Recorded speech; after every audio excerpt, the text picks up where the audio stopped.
Hello friends, कैसे हैं आप लोग। स्वागत है आपका मेरे चैनल नॉवेल विद खुशबू में। मैं हूं आपके साथ खुशबू और आप सुन रहे हैं meet my hidden billionaire husband. तो पहले चैनल को सब्सक्राइब कीजिए, फिर वीडियो को लाइक कीजिए और हेडफोन लगाना ना भूलें। तो चलिए कहानी शुरू करते हैं। जूही और समीर जैसे ही जूही की अपार्टमेंट बिल्डिंग के पास पहुंचे, जूही के कदम अचानक ठिठक गए। बिल्डिंग की हल्की रोशनी में नीचे रबीना खड़ी थी और उसके साथ एक लड़का था। दोनों एक दूसरे को किस कर रहे थे। जूही का खून खौल उठा। वो बिना एक पल गवाए सीधे उनके पास पहुंची और तीखी आवाज में चिल्लाई, रबीना, ये क्या बदतमीजी है। रबीना और वो लड़का झटके से अलग हुए। जैसे ही जूही की नज़र उस लड़के के चेहरे पर पड़ी, उसके पैरों तले जमीन खिसक गई।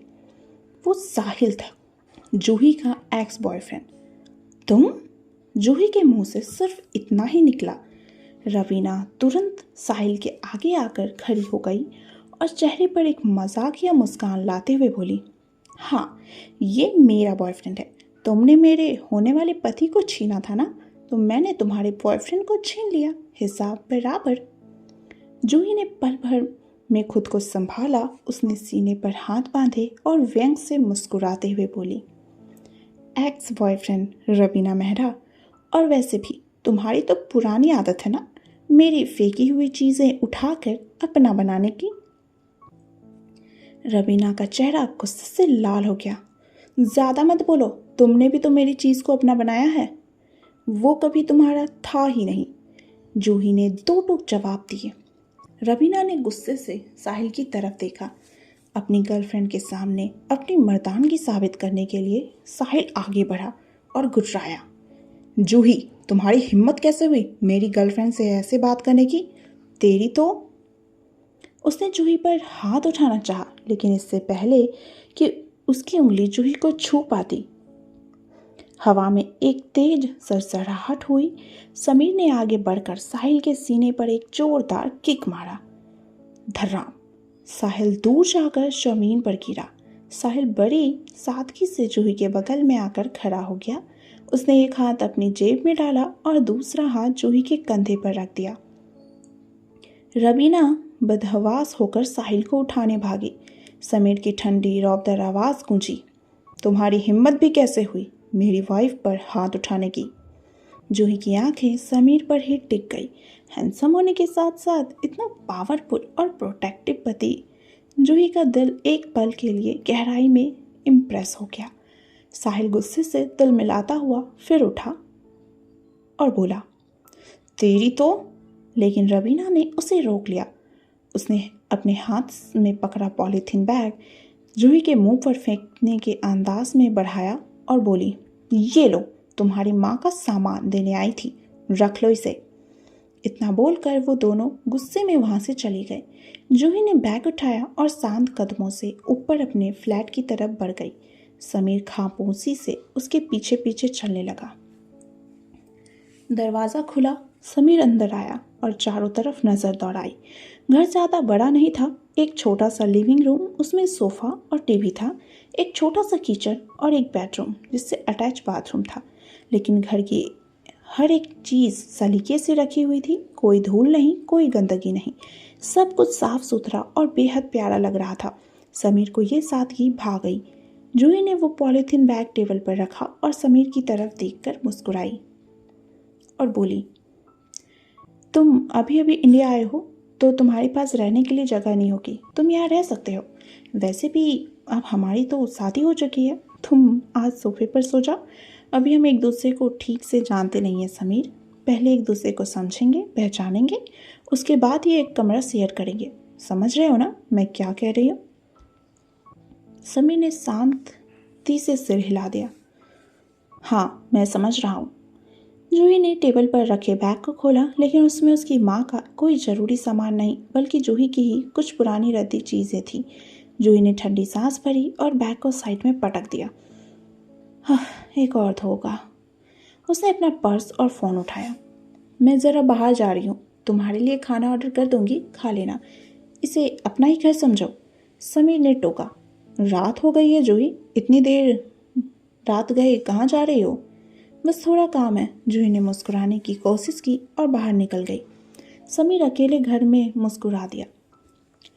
वो घर को और करीब से देखने के लिए जूही के बेडरूम में गया। वहाँ एक रेक पर बचपन और स्कूल के दिनों की तस्वीरें सजी थी। समीर एक एक फोटो देखने लगा। अचानक उसकी नज़र एक पुरानी फोटो पर अटकी। उसमें एक 8 साल की लड़की के साथ 4 साल का छोटा बच्चा था। वो छोटा बच्चा कोई और नहीं, खुद समीर था। समीर के चेहरे पर एक मीठी सी हैरानी तैर गई। जूही ने उसे पहचाना भले ना हो, लेकिन उसकी याद हम आज भी उसके कमरे में महक रही थी। तभी समीर की नज़र बगल में रखी एक और फोटो पर पड़ी, जूही और साहिल की फोटो। समीर के माथे पर बल पड़ गया। उसने फ्रेम उठाया और बड़बड़ाया, अजीब है, ब्रेकअप हो गया फिर भी ये फोटो यहाँ है, इसकी जगह यहाँ नहीं है। उसने बिना झिझक के फ्रेम खोला, फोटो बाहर निकाली और उसके 2 टुकड़े कर दिए। जूही वाली आधी फोटो उसने पास फ्रेम में लगा दी और साहिल वाले टुकड़े को और छोटे छोटे टुकड़ों में फाड़कर डस्टबिन में फेंक दिया। अपने हाथ झाड़ते हुए समीर के होंठों पर एक ठंडी मुस्कान आई। तुम्हारी असली जगह यही है। उधर जूही अपनी बचपन की सबसे अच्छी दोस्त किरण के घर पर थी। वो सोफे पर किरण की गोद में सिर रखे छत को ताक रही थी। किरण के हाथ में जूही की शादी का कार्ड था। जूही उसे पूरे दिन का ड्रामा सुना रही थी। किरण ने कार्ड में लगी समीर की फोटो को ध्यान से देखते हुए कहा, यार तेरा हस्बैंड तो सच में बहुत हैंडसम है, लेकिन मुझे ऐसा क्यों लग रहा है कि मैंने इसे पहले कहीं देखा है। जूही झटके से उठी और बैठी। अरे यार, तुम लड़कियों को सारे हैंडसम लड़के एक जैसे ही लगते हैं। तभी किरण की माँ प्लेट में कुछ नाश्ता लेकर आई और किरण को घूरते हुए बोली, शर्म कर ले कुछ किरण, जूही की शादी भी हो गई है और तुम अभी तक यहीं बैठी है, कब करेगी शादी? किरण ने आंखें मटकाई। जूही हंसते हुए बोली, हाँ आंटी, जल्दी से इसके लिए भी कोई अच्छा लड़का ढूंढकर शादी करवा दीजिए। आंटी ने ठंडी सांस भरी। बेटी, तेरे ध्यान में कोई अच्छा लड़का हो तो बता दे, इसके नखरे उठाते उठाते मैं बूढ़ी हो रही हूँ, अगर मैं मर गई तो कौन संभालेगा इसे? किरण चिढ़कर बोली, मॉम बहुत हुआ, अब बकवास बंद करो, आप अभी कम से कम 7 साल और जीने वाली हो। आंटी मुंह बनाती हुई किचन की तरफ चली गई। किरण ने जूही की तरफ देखा, तो जीजू से कब मिलवा रही है? बहुत जल्द। जूही खड़ी हुई। अच्छा अब मैं चलती हूँ, वो मेरे घर पर पहली बार आए हैं, अकेले अजीब महसूस कर रहा होगा। जब जूही अपने अपार्टमेंट पहुंची तो देखा कि समीर सोफे पर ही सो गया है और टेबल पर खाना वैसा का वैसा ही पैक रखा है। जूही ने अपने शूज उतारे और दबे पांव सोफे के पास गई। हद है, मुझे लगा ये अनकंफर्टेबल हो रहे होंगे और ये वहाँ से आराम से सो रहा है। जूही ने धीरे से बुदबुदाया। समीर की कच्ची नींद थी। जूही की आहट से उसकी आंखें खुल गई। वो उठकर बैठा। अरे तुम आ गई? जूही उसके बगल में बैठते हुए बोली, तुमने खाना क्यों नहीं खाया अभी तक? समीर ने सीधे जूही की आंखों में देखा और धीमे से कहा, तुम्हारा इंतजार कर रहा था। जूही कुछ पल के लिए शांत हो गई। आज तक किसी ने उसके लिए इतना इंतजार नहीं किया था। उसका दिल अजीब से मिठास और भावुकता से भर गया। उसने खुद को संभाला और मुस्कुराकर बोली, चलो फिर साथ में खाते हैं, मुझे भी बहुत भूख लगी है। दोनों ने साथ में खाना खाया। उसके बाद जूही प्लेट्स उठाकर किचन में ले गई और बर्तन धोने लगी। बाहर बैठा समीर उसे ही देख रहा था। उसके मन में सवाल था कि जूही इतनी देर रात कहाँ गई थी। किचन से ही जूही की आवाज़ आई, जैसे उसने समीर के मन की बात पढ़ ली हो।